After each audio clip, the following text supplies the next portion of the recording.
नमस्कार. मी प्रणय शिंदे.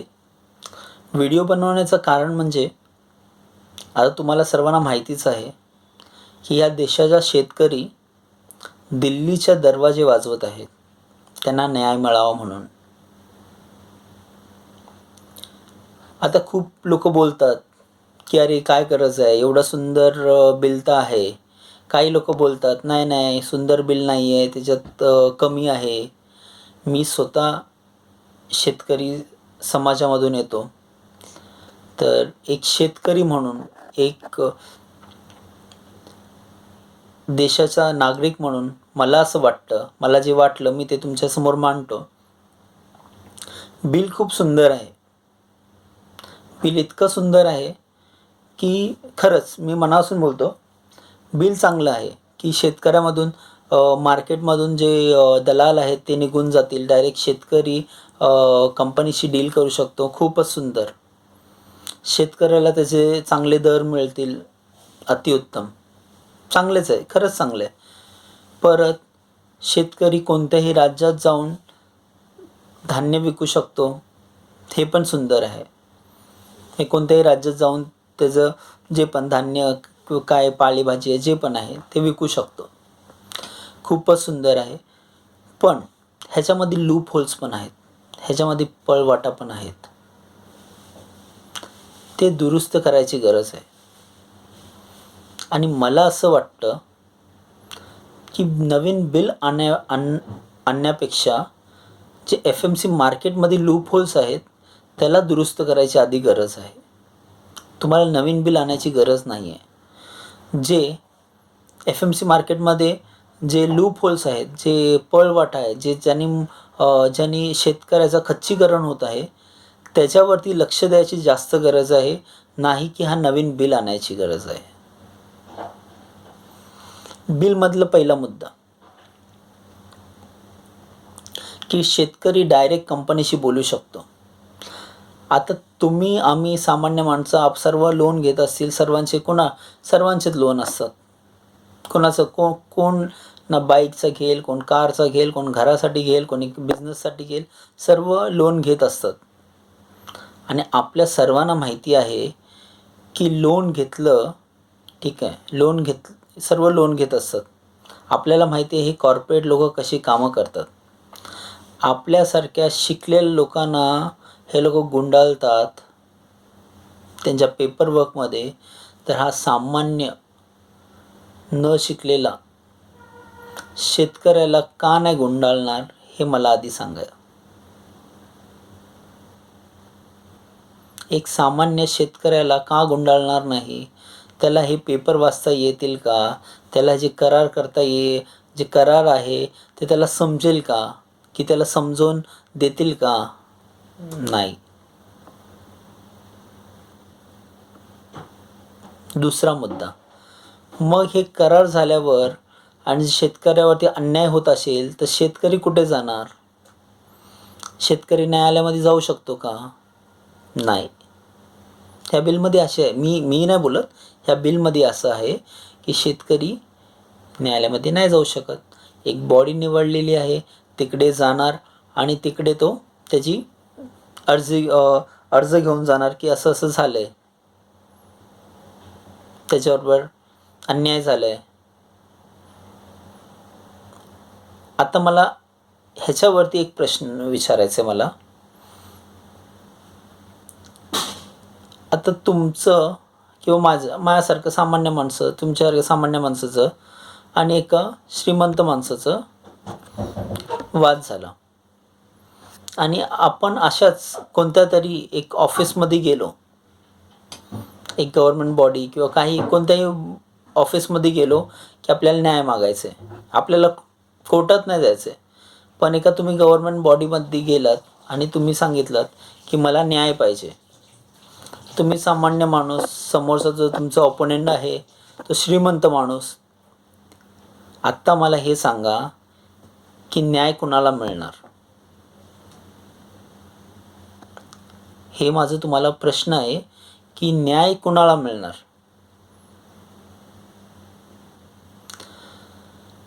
दुसरी गोष्ट, आपण बोलतो की चांगले दर मिळतील, खूप सुंदर आहे, चांगले दर मिळतील तर अतिउत्तम आहे. पण किती वर्षापर्यंत चांगले दर मिळतील? आणि गव्हर्नमेंट हे पण बोलते की एफ-एम-सी तर असणारच. एफ-एम-सी कुठे जाणार? एफ-एम-सी मार्केट कुठे जाणार? एफ-एम-सी मार्केट हे गव्हर्नमेंट, जे स्टेट गव्हर्नमेंट आहे ते कसं, त्यांना स्टेट गव्हर्नमेंट त्यांना फंडिंग देतं एफ-एम-सी मार्केट चालवण्यासाठी. आणि एफ-एम-सी मार्केट चालतं म्हणून स्टेट गव्हर्नमेंटला रेव्हेन्यू पण मिळतं. म्हणजे प्रत्येक राज्याला एफ-एम-सी मार्केटमधून अमाऊंट मिळते. तर जेव्हा शेतकरी डायरेक्ट कंपनीकडे जातील, ठीक आहे, मग असं दाखवणार की एफ-एम-सी मार्केट आता लॉसमध्ये चाललं आहे, आता ह्यांना बंद करा. तर आज नाही, 2 वर्षांनी नाही, 5 वर्षांनी नाही, पण मी सांगतोय की 10 वर्षामध्ये एफ-एम-सी मार्केट पण बंद होईल. मग शेतकरी कुठे जातील? शेतकऱ्यांना दुसरा पर्याय काय आहे? काही नाही आहे. मग 10 वर्षांनी, आज नाही होणार, उद्या पण नाही होणार, 3 वर्षांनी, 4 वर्षांनी, 5 वर्षांनी हे लवकर नाही होणार, पण एफ-एम-सी मार्केट बंद होणार. आज तर गव्हर्नमेंट बोलते की नाही एफ-एम-सी मार्केट असणार, पण एफ-एम-सी मार्केट 10 वर्षांनी तरी बंद होणार.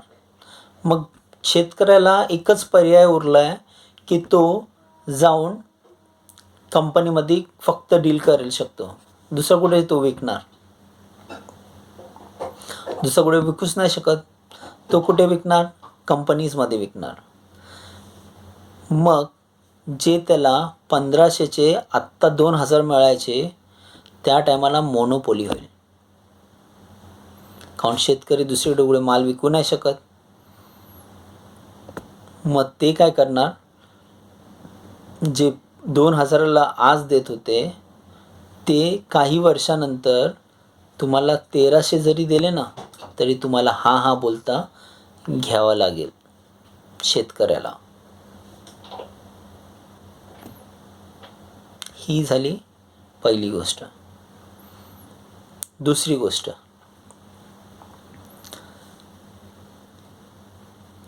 ॲमेझॉन तर तुम्ही ऐकलंच असेल. ॲमेझॉन 7-8 वर्ष अगोदर जेव्हा ॲमेझॉन आलं होतं, ॲमेझॉनने काय केलं होतं? तुम्ही कोणताही पुस्तक घेतलात ॲमेझॉनमधून, तुम्हाला फ्री होम डिलेवरी. कोणताही पुस्तक घेतलात, फ्री होम डिलेवरी.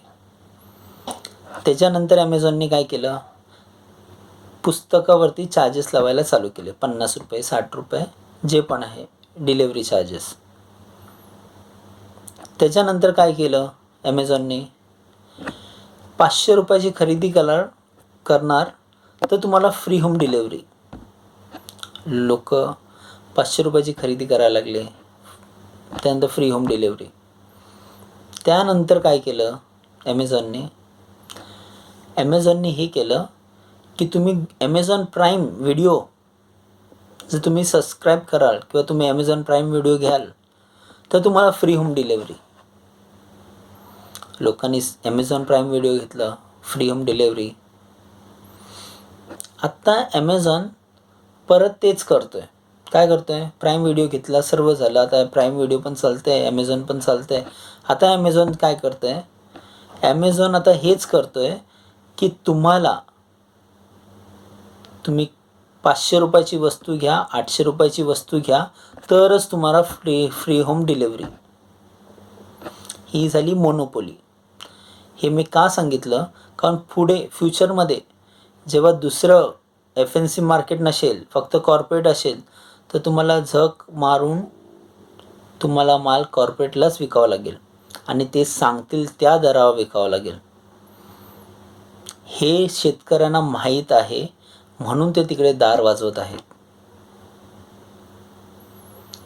आता गव्हर्नमेंट बोलते तुम्ही तुमची शेती कुठेही विकू तुम्ही तुमचं जे पीक आहे ते कोणत्याही राज्यात विकू शकता. तुमचं जे पीक आहे ते कोणत्याही राज्यात विकू शकता.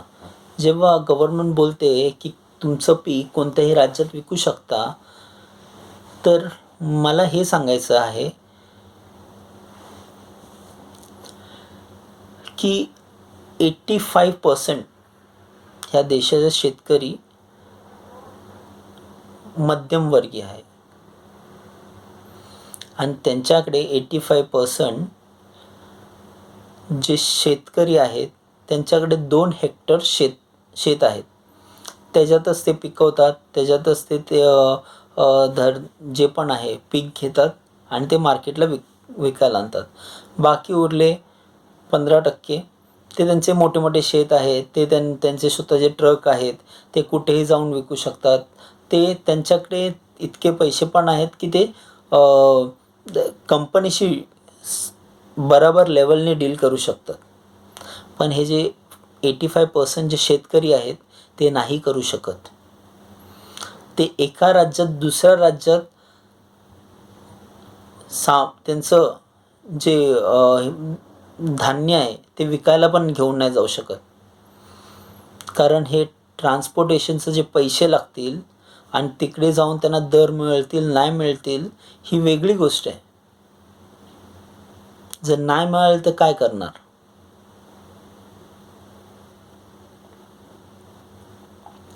हे सर्व लूप होल्स आहेत, ह्याच्यावरती लक्ष द्यायची गरज आहे. आपण बोलतोय फक्त की दुसऱ्या राज्यात शेतकरी दुसऱ्या राज्यात विकू शकतो. विकू शकतो, मान्य आहे विकू शकतो, पण त्याच्याकडे तेवढे पैसे आहेत का विकायला? दुसऱ्या राज्यात ट्रान्सपोर्टेशनचा खर्च, त्यांचं हमालीचा खर्च, हे एवढा खर्च द्यायसाठी त्यांच्याकडे आहेत का पैसे? हे लक्षात घेण्याची गरज आहे.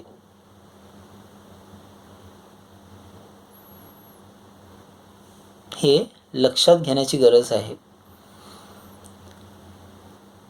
आणखीन आपण बोललात की आता जे जे तिसरा बिल आहे त्यामध्ये काय आहे की कॉर्पोरेट किती पाहिजे तेवढा धान्य स्टोअर करू शकतो. कॉर्पोरेट किती पाहिजे तेवढा धान्य स्टोअर करू शकतो. म्हणजे 1 वर्ष, 2 वर्ष, 3 वर्ष शेतकऱ्याला चांगला भाव द्यायचं, जेवढं धान्य आहे तेवढं स्टोअर करून घ्यायचं. मग काही वर्षांनी जेव्हा FMC मार्केट बंद होईल, म्हणजे आता आपण बोलतोय की नाही बंद होणार, पण काही वर्षांनी ते बंद होणार. कारण लोक कॉर्पोरेटकडे जाणार, कारण कॉर्पोरेट आता त्यांना चांगलं देतो आहे. आता मी बोललो ना पहिलं कसं सर्व फ्री दिलं, त्यानंतर थोडे ते वाढवत गेले. कारण ते पण आता मोफत किती देणार, फ्रीमध्ये किती देणार? कोणीही फ्रीमध्ये किती आता जिओ घ्या, जिओने सर्व फ्री दिलं 1 वर्ष. त्याच्यानंतर त्यांनी 1 वर्ष दिलं, त्यानंतर त्यांनी डेटा फ्री द्यायला लागलं. त्यानंतर त्यांनी 1.5 GB डेटा द्यायला. त्यांनी आता स्वतःचे पैसे वाढवले. आता कोण आहे? आता मोनोपॉलीमध्ये कोण आहे? आता तुम्ही बघाल तर BSNL तर झालं. कारण आपल्या गव्हर्नमेंटनीच जसं FMC मार्केट आहे त्याला अपग्रेडच नाही केलं. BSNLला कधी अपग्रेड केलंच नाही. म्हणजे आता जेव्हा 2G 4G या 4G चालतो आहे तिथे पण गव्हर्नमेंटने 2Gवरती चालले होते. मग त्यांना कधी अपग्रेड केलंच नाही. म्हणून ते गव्हर्नमेंटचं BSNL विकण्यात चालू आहे, त्याचं हे चालू आहे, विकायचं आहे की लॉसमध्ये चाललं आहे. लॉसमध्ये का चाललं आहे? तुम्ही अपग्रेडच नाही केलं तर लॉसमध्ये नाही चालणार का? तसंच FMC मार्केट आहे, त्याला अपग्रेड करणार नाही. मग तुमच्याकडे पर्याय काय उरला? जसं आता मोबाईल कंपनीकडे 2-3 मोबाईल कंपनी आहेत. वोडाफोन आहे, ते वोडाफोन आयडिया, जिओ, एअरटेल, जे पण 3-4 कंपनी आहेत. आज त्यांच्याकडे मोनोपोली आहे. मोनोपोली कसली आहे की ते केव्हाही त्यांचे दर वाढवू शकतात, केव्हाही त्यांचे दर कमी करू शकतात. कमी तर करणार नाही, केव्हाही त्यांचे दर वाढवू शकतात. तुम्हाला आता डेटा 1.5 GB देत आहेत, उद्या 1.5 GBचे 150 रुपये लावतील. हे त्यांची मोनोपोली आहे, कारण त्याच्या व्यतिरिक्त आपल्याकडे पर्याय नाही आहे.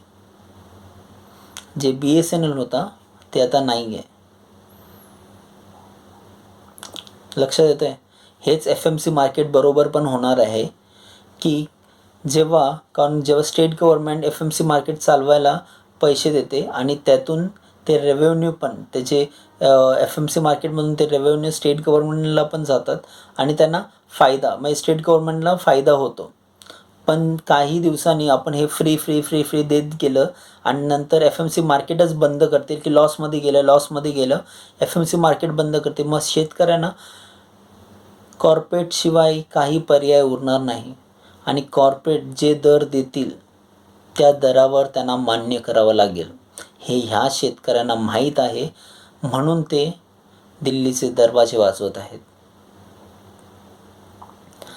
आता मगाशीच मी विषय काढला होता की शेतकऱ्यांना ते स्टोअर करून घेतील की शेतकरी जेव्हा कॉर्पोरेट जे धान्य कितीही स्टोअर करू शकतात, जेव्हा धान्य कितीही स्टोअर करू शकतात, 1 वर्ष करतील, 2 वर्ष करतील, त्याच्यानंतर जेव्हा शेतकरी त्यांच्याकडे धान्य घेऊन येईल, ते त्यांनी स्वतःनी स्टोअर केलेलं असेल, ते बोलतील हा धान्य जे तू आणलंयस त्याची मार्केट व्हॅल्यू भले 20 रुपये आहे, पण मला 10 रुपयालाच पाहिजे.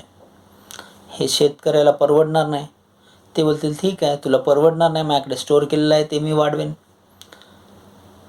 वाटेन. मग शेतकऱ्याला काही नाही तर 10 रुपयाला घे रे बाबा. नुकसान करूनच तो धान्य 10 रुपयाला विकेल. मग त्याचा 4-5 वर्षात नाही, पण ह्याच्या पुढे नुकसानच आहे. हे ह्या बिलमध्ये आहे. आणि जे धान्य स्टोअर केलं आहे, जे धान्य कॉर्पोरेट स्टोअर करतील, त्याच्याने ते कधीही त्यांचा रेट वाढवू शकतात, मार्केट रेट वाढवू शकतात, मार्केट रेट कमी करू शकतात, केव्हाही काही करू शकतात. हे त्यांच्या हातात आहे. ते लोक धान्याचा मार्केट रेट तोटा पडला करून मार्केट रेट वाढवतील आणि त्यांचं सर्व धान्य विकतील आणि मार्केट रेट ते लोक मॉनिप्युलेट करू शकतात.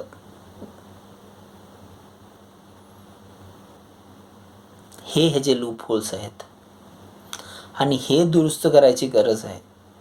शेतकरी दुसरं काही मागत नाही आहे. शेतकरी आणि मी हा व्हिडिओ बनवतो आहे, हे मला कोणत्या पक्षाबद्दल मला द्वेष नाही आहे की कोणत्या समाजाबद्दल किंवा कुणाबद्दल असा द्वेष नाही आहे. माझं फक्त एकच मागणं आहे की शेतकऱ्याला जगवा.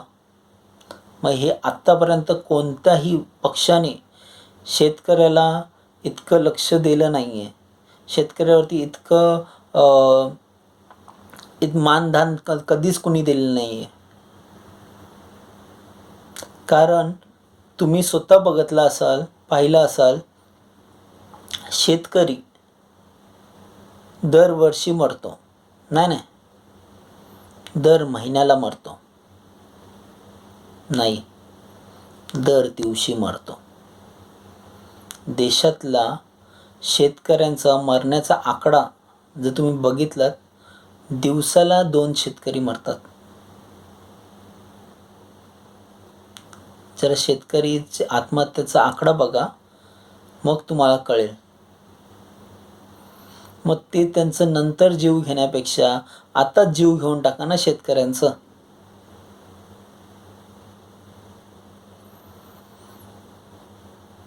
शेतकऱ्याला इज्जत द्या, माझी हीच विनंती आहे, हात जोडून विनंती आहे. शेतकऱ्याला इज्जत द्या, शेतकऱ्याला त्याचा मान द्या आणि शेतकऱ्याला त्याची किंमत द्या. शेतकरी दुसरं काही मागत नाही आहे. तुम्ही आजपर्यंत बघितलेत का कोणत्या उद्योगांनी